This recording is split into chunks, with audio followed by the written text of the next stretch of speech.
다음으로 다섯 번째 문제입니다. 진공 중 한 변의 길이가 0.1m인 정삼각형의 세 정점 ABC에다가 이런 점전화가 있을 때 A 전하에 작용하는 힘은? 하고 물었습니다. 자, 여기서 말하는 세 정점이라고 하는 것은 간단히 이제 꼭지점, 요 놈을 의미를 합니다. 그래서 여기다가 한번 표현을 해보겠습니다. 자, 예를 들어 여기에 정삼각형이래요. 그리고 여기에 점전화 A, 여기에 점전화 B, 여기에 C 이렇게 있다고 가정을 합시다. 자, 그리고 한 변의 길이가 얼마? 0.1m요. 0.1m요. 여기도 0.1m요. 그리고 각 점에 자, 똑같이 적어보면 2 곱하기 10의 마이너스 6승 쿨롱의 전하. 자, 여기도 2 곱하기 10의 마이너스 6승 쿨롱의 전하. 여기도 2 곱하기 10의 마이너스 6승 쿨롱의 전하. 있답니다. 자, 일단은 보시면 어쨌든 모든 정점에 있어서 동일한 전하가 있어요. 즉 부호가 똑같습니다. 그러면 A와 B 간에는 서로 반발력으로서, 그렇죠? A와 C 간에도 서로 반발력으로서 작용을 할 거예요, 힘이. 근데 지금 어쨌든 물어본 것은 이 A 요 놈한테 작용하는 힘을 물은 거 아니겠습니까? 그럼 우리는 이렇게 볼 수 있겠죠. 어쨌든 A, B 관계만 따지면 반발력이기 때문에 실제 A, B 기준으로 보면 A가 이런 식으로 힘을 받게 될 겁니다. 그 다음에 A와 C 간에도 서로 극성이 같기 때문에 반발력으로서 이런 방향으로서 힘을 받게 되겠죠.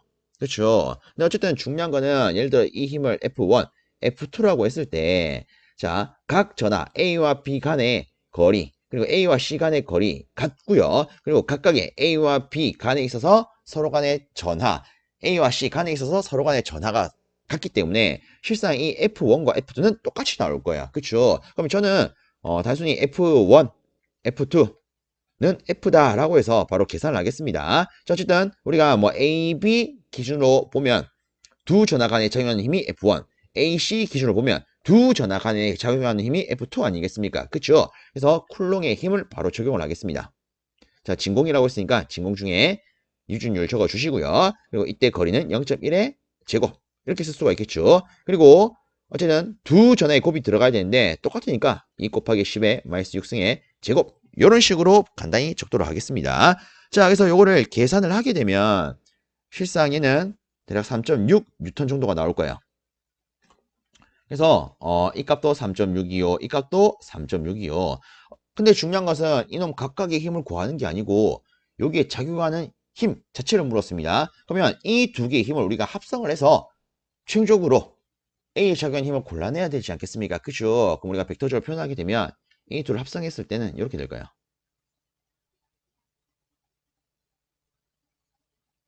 그럼 이때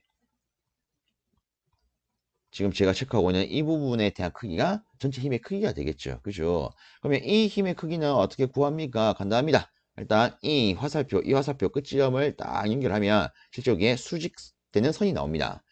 자, 그 다음으로 우리가 삼각형 내부를 봤을 때 각 꼭지점에 있어서 작용하는 각도는 60도라는 걸 알고 있죠. 그렇죠? 그럼 여기서 실제 여기 있는 각과 여기 있는 각은 억각이기 때문에 60도가 될 거고요. 전체적으로. 그럼 이제 이렇게 보겠습니다. 우리가 여기 있는 부분을 조금 떼서 본다면 이렇게 될 거예요. 자, 일단은 우리가 구하고자 하는 이 전체 힘에 있어서 실제 이렇게 선을 긋게 되면 정확하게 이놈의 크기와 이놈의 크기가 반이 됩니다. 그럼 일단은 우리가 이 삼각형 기준으로 본다라고 치면은 처음에 이렇게 될 거예요. 자, 이렇게 하나 표시하겠습니다. 지금 이게 요 부분입니다. 자, 그 다음에 여기 있는 점선과 똑같이 이렇게 그어주고요. 자, 그 다음에 여기 있는 파란 선 이렇게 그어보도록 하겠습니다. 그러면 자, 보세요. 이 전체가 60도이기 때문에 실질적으로 지금 제가 그린 이 놈에 있어서 이 각은 이 60의 절반 되겠죠. 30도요. 여기는 수직이 됩니다. 이때 이 놈의 힘의 크기가 얼마라고요? 3.6이라고요. 그러면 이 값을 알고 있고 각도를 알고 있기 때문에 여기에 지금 빨간색으로 되어 있는 이 부분의 크기를 알 수 있겠네요. 그죠? 즉 삼각형으로 치면은 하나의 직각삼각형에 있어서 빗변가, 각도 알고 있을 때 밑변가 구하는 거 아니겠습니까? 그죠? 그럼 이때 요만큼은 이렇게 구할 수 있겠죠. 3.6 코사인 30도야. 근데 우리가 구하고자 하는 것은 이 전체 이 부분 아니겠습니까? 그렇죠? 이만큼의 크기는 결국 요 놈에 있어서 몇 배가 된다? 2배야. 그러면 전체적으로 A에 적용하는 힘은 이렇게 볼 수가 있을 겁니다. 요 값의 2배니까 2 곱하기 3.6 코사인 30도야. 그쵸? 자, 그래서 요거를 다 했으면 2 곱하기 3.6에다가 코사인 30은 2분의 루트 3 아니겠습니까? 그쵸? 그래서 다시 수식을 정리하니까 3.6 루트 3 요놈이 답이 되겠더라. 그래서 답은 4번 이렇게 고를 수 있겠습니다. 다음으로 6번째 문제입니다. 유도 기절의 크기는 폐열에 세교하는 자속의 시간적인 변화율에 비례하는 정량적인 법칙은 하고 물었습니다. 일단 보면 유도 기절의 크기에 대한 법칙이에요. 그럼 일반적으로 우리가 떠올릴 수 있는 건 이거 패러데이 법칙이 있구나 이렇게 볼 수가 있을 겁니다. 자, 근데 문제가 있죠. 여기에 패러데이 법칙이 있다 없다? 없어요. 그럼 이제 우리가 어떤 걸 답을 골라야 될까? 실제 이런 게 있죠. 패러데이 법칙은요. 일단 유도 기절의 크기에 대한 법칙입니다. 물론 정확하게 따지면. 근데 여기서 방향을 따진 게 누구예요? 렌치죠.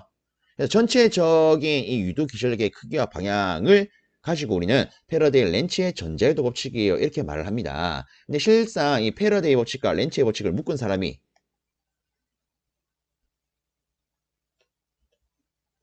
노이만이라는 사람이죠. 그래서 실제 이 패러데이 렌치의 전자유도 법칙을 노이만의 법칙이라고도 부릅니다.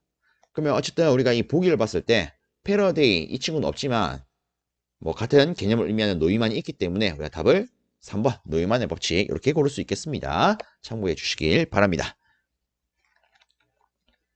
다음으로 7번째 문제입니다. 단면적인 균이랑 환상철심의 권수 천인 A코일과 권수 NP인 B코일이 감개체 있답니다. 자, A코일의 자기 인덕터스가 100mH이고 두 코일 사이에 상호 인덕터스가 이렇게 되어 있고 결합계수가 이렇게 되어 있을 때 B코일의 권수는 몇 회인가? 라고 물었습니다.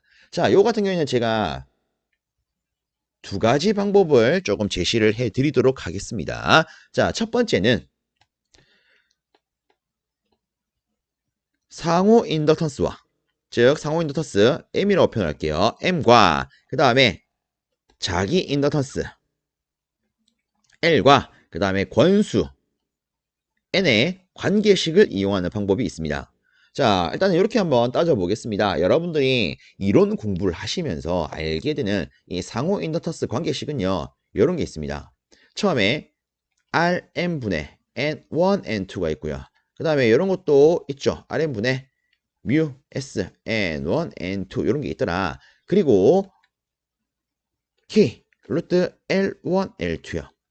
이때 K가 뭐야? 결합계수죠. 근데 여기서 실상 이런 것도 있습니다. 예를 들어 우리가 여기 있는 것처럼 뭐 A와 B가 있다. 그럼 이때 A 코일의 권수를 NA, 그 다음에 B 코일의 권수를 NB, 그리고 A 코일의 자기 인덕터스를 LA, B 코일의 자기 인덕터스를 LB라고 할 때 LA 곱하기 NA분의 NB라는 수식도 있고요. 그 다음에 LB를 기준으로 했을 때는 NB분의 NA라는 수식이 있습니다. 즉 우리가 어떤 자기 인덕터스를 기준으로 했을 때는 이놈에 대한 권수는 반대로 분모류요. 그럼 분자에는 다른 놈의 권수가 오더라. 뭐 이런 식의 수식도 실제 우리가 유도를 할 수가 있습니다. 근데 그 유도 과정은 조금 생략을 하고 바로 풀도록 하겠습니다. 자, 어쨌든 지금 지문을 보시면 권수 A에 대한 거 주어져 있고요. 그 다음에 자기 인덕터스 A 코일에 자기 인덕터스 주어져 있고 상호 인덕터스가 주어져 있어요. 그러면 이때는 우리가 이 관계식을 이용하면 될 겁니다. M은 LA 곱하기 NA분의 NB요. 자, 요걸 토대로 우리가 NB에 대해서 이항을 하게 되면 이렇게 되겠죠. M 곱하기 NA 나누기 LA요. 그럼 여기다가 있는 그대로만 넣겠습니다. 상호 인덕터스 20mH예요. 그 다음으로 A에 대한 권수 1000회입니다. 그 다음에 LA 같은 경우에는 자기 인덕터스가 100mH죠. 제가 밀리는 일부러 단위 환산 안 했습니다. 왜? 어차피 약분 될 거기 때문에. 그쵸? 자, 그래서 요거를 계산하게 되면 B코일의 권수는 몇 회가 된다? 200회가 된다. 답은 2번 이렇게 고를 수 있겠죠. 자, 그 다음에 두 번째 방법. 두 번째 방법은 제가 위쪽 여기다가 제시하겠습니다. 두 번째 방법. 자, 두 번째는 일단 요 관계식에 있어서 이놈을 이용하는 방법이 되겠습니다. 다 했으면 M은 루트래 K의 루트 LA, LB요. 물론 이 결합계수가 지금 지문에 1로 주어져 있기 때문에 얘는 그냥 단순히 LA, LB 이렇게 쓸 수가 있을 거예요. 그쵸? 자, 그럼 실상 이제 요 관계식을 가지고 우리가 뭘 계산할 수 있느냐? LB를 계산할 수가 있습니다. 자, 그럼 다시 보겠습니다. 우리가 이놈 양변을 제곱을 하면 m의 제곱은 루트래. 제곱을 했으니까 LA, LB가 될 거예요. 그럼 다시 LB는 상호 인더터스 제곱에다가 A에 대한 자기 인더터스를 나눠서 계산할 수 있겠네요. 그럼 다시 여기다가 그 값을 그대로 넣으면 20제곱 나누기 100 아니겠습니까? 그쵸? 그래서 얘를 계산하시게 되면 4 밀리헬리 값이 나오게 됩니다. 자, 그럼 여기서 이어서 우리가 이 LB에 대한 기본적인 수식을 하나 쓰도록 할게요. 어떤 걸 쓸 거냐면 LB는요. 자기장 Rn분의 지놈에 대한 권수 제곱요. 요 식을 이용을 할 겁니다. 근데 지문에 이 자기장이 없잖아요. 그죠? 그럼 우리는 이것도 이용을 합시다. LA는 Rn분의 NA 제곱요. 그죠? 어쨌든 우리가 동일한 환상철심을 쓴다라고 보면은 B를 기준으로 해서 저항을 측정을 하나 A를 기준으로 해서 저항을 측정하나 똑같은 값이 될 겁니다. 왜? 동일한 회로를 쓸 거니까. 그쵸? 그러면 요걸 가지고 이렇게 쓸게요. RM은 LA분의 NA의 제곱을 쓸 수 있겠구나. 그쵸? 그럼 여기다가 그 값 그대로 넣읍시다. 100mH 분의 요거는 뭐 단위 환산을 좀 할게요. 100 밀리니까 10의 마이너스 3승. 그 다음에 NA 권수 1000회 제곱요.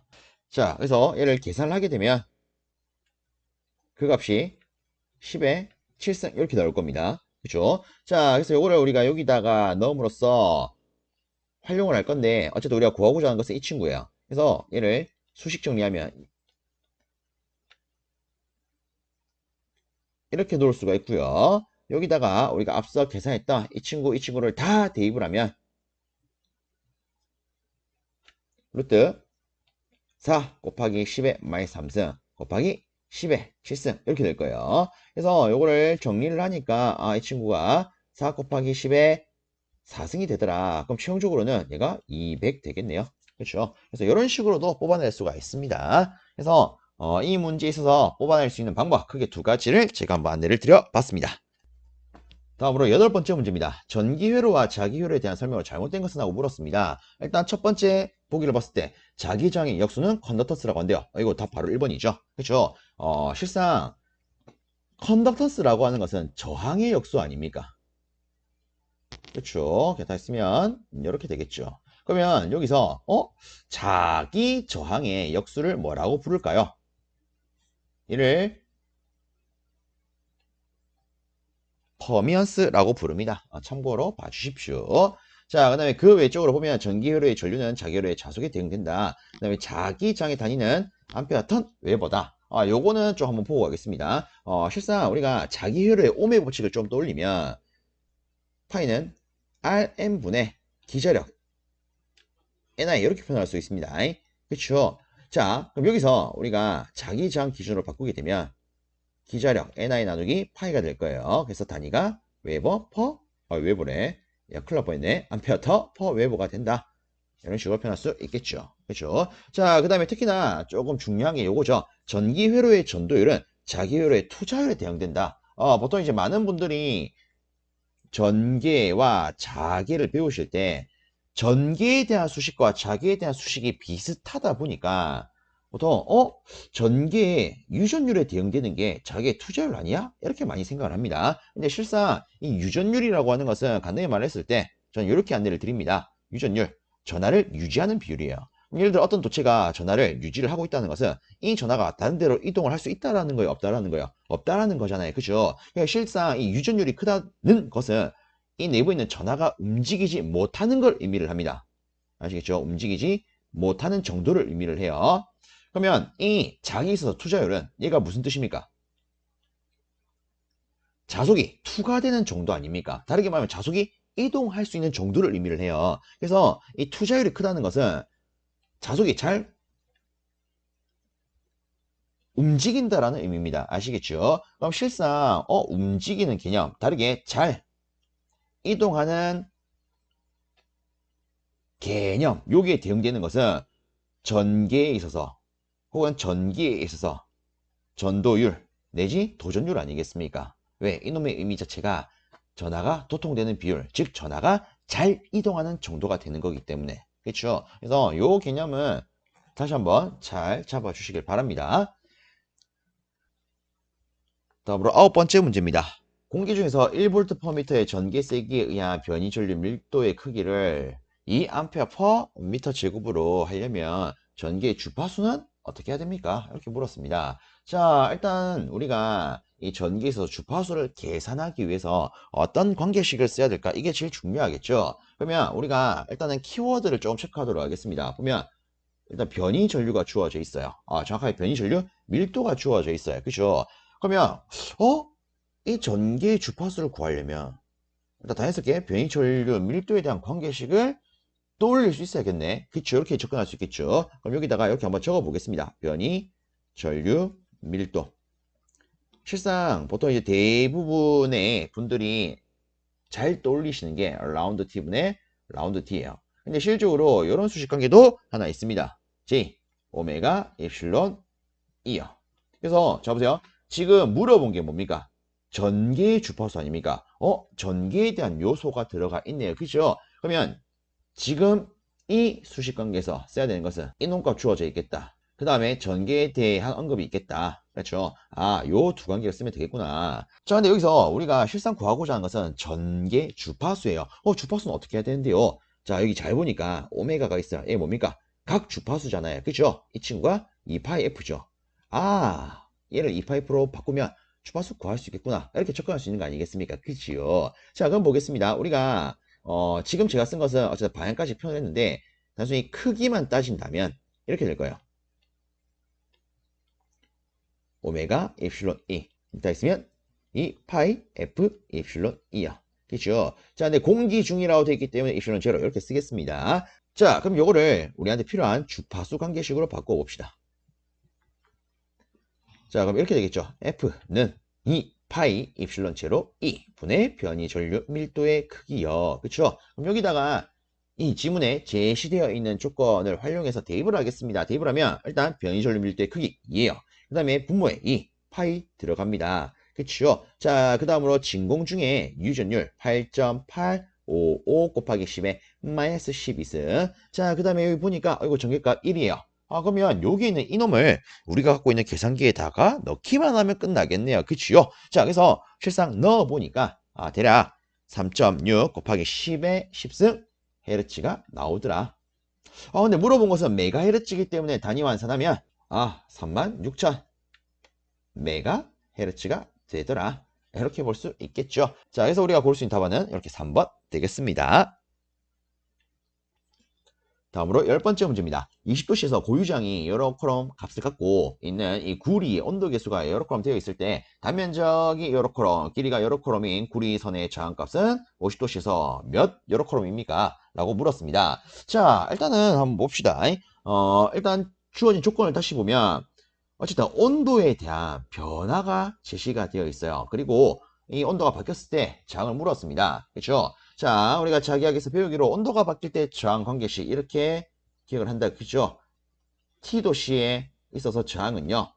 초기 기준의 저항값에다가 1 더하기 알파 델타 T를 하면 된다. 이때 알파가 뭡니까? 초기값 기준에 있어서의 온도 저항 계수. 얘는 온도 변화량 아닙니까? 그죠? 자, 그러면 일단 보니까 1 플러스에다가 온도 계수, 온도 저항 계수 0.00393이 있어요. 그 다음에 온도 변화량은 20도씨에서 50도씨로 바뀌기 때문에 30도라는 걸 알아요. 이제 문제는 이 친구 아닙니까? 초기 조건 기준에 있어서 이 저항값이 없네요. 근데 이 저항값은 충분히 계산할 수가 있습니다. 왜? 고유저항 주어져 있겠다, 단면적이 있겠다, 길이 있겠다. 그쵸? 자, 그러면 R0, 이걸 따로 한번 계산을 해봅시다. 우리가 알고 있는 저항은요, 로우의 S분의 L이에요. 그렇죠? 그럼 여기다가 1.69 곱하기 10에 마이너스 8승 넣어주시고, 자, 그 다음에 여기 2 스퀘어, 즉 2 제곱밀리라는 단면적이 주어져 있습니다. 근데 우리가 일반적으로 표현하는 이 옴 단위에 있어서 단면적은 미터 제곱 아닙니까? 그죠? 그래서 2mm 제곱을 미터 제곱으로 환산하기 위해서 그 환산계수 10 마이너스 6승을 넣도록 하겠습니다. 자, 그 다음으로 길이가 100m라고 되어 있어요. 그래서 이 친구를 계산을 때리니까 이 계산기에서는 0.845라는 값이 나오네요. 자, 그래서 얘를 여기다가 넣겠습니다. 0.845요. 그래서 이 전체 값을 계산기에 두드리니까 이 계산기에서는 대략 0.945이라는 값을 내뱉네요. 그래서 답은 3번 이렇게 고를 수 있겠습니다. 다음은 11번째 문제입니다. 지면의 평행으로 높이 h에 가설된 반지름 am인 가공 직선도체의 대지간 정정량은 얼마입니까? 라고 물었습니다. 자, 일단 우리가 얘를 그림으로 간단히 한번 표현을 해보면 이런 거 아니겠습니까? 자, 여기에 대지가 있어요.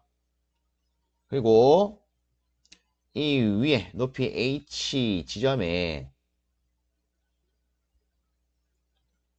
이런 가공 직선 도체가 있답니다. 물어본 것은 대지간에 있어서 이 정전용량은 얼마요? 얘를 물었어요. 그쵸?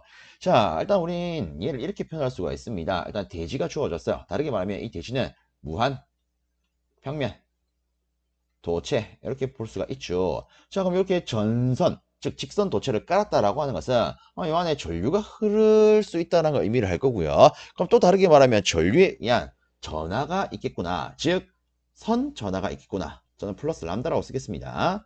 요놈들이 있겠구나라고 해석할 수 있을 거예요. 근데 우리가 자기학에서 배우기로 이런 걸 배우죠. 무한평면 도체 인근에 있어서 어떤 도체가 있으면 실상 이에 대한 해석은 얘를 단독으로 봤을 때 해석하기가 매우 어렵고 그렇기 때문에 해석의 편의를 위해서 이 반대쪽에 가상전하를 놓더라. 이게 뭡니까? 전기 영상법 아닙니까? 그죠? 자, 다시 가상전하.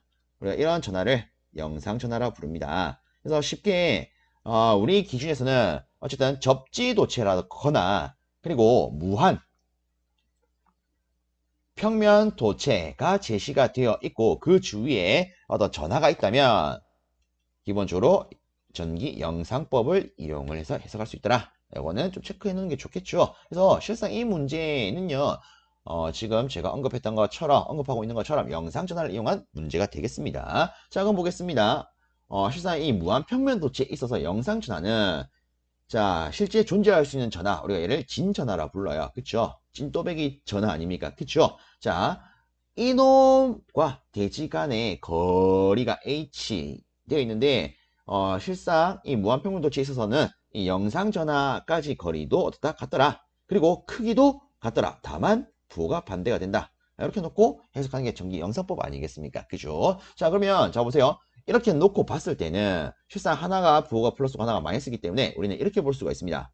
평행, 왕복, 도선 기준의 해석이다. 자, 그럼 여기서 이어서 이렇게 보겠습니다. 우리는 이미 평행 왕복 도선에 있어서의 이 사이에 대한 정전 용량 관계식을 알고 있어요. 자, 그 관계식을 적어보면 이렇게 되죠. 파이, 입실론 나누기 ln 작은 것분의 큰 거 다이는 페라 퍼 미터요. 그죠? 자, 그리고 일단 요거 같은 경우에는 매질에 있어서 특별한 언급이 없습니다. 그럼 우리는 일반적인 기준으로서 공기 또는 진공 중의 유전율 기준으로 해석할 수가 있을 거예요. 그러면 얘를 다시 조금 가다듬도록 하겠습니다. 어쨌든 분자는 파이 입실론 제로가 될 거고요. 분모는 ln 작은 길이분의 큰 길이가 될 겁니다. 그럼 우리가 얘를 좀 더 자세히 표현하면 이거 아니겠습니까? 이렇게 직선도체가 있는데 이 친구에 있어서 반지름이 얼마다?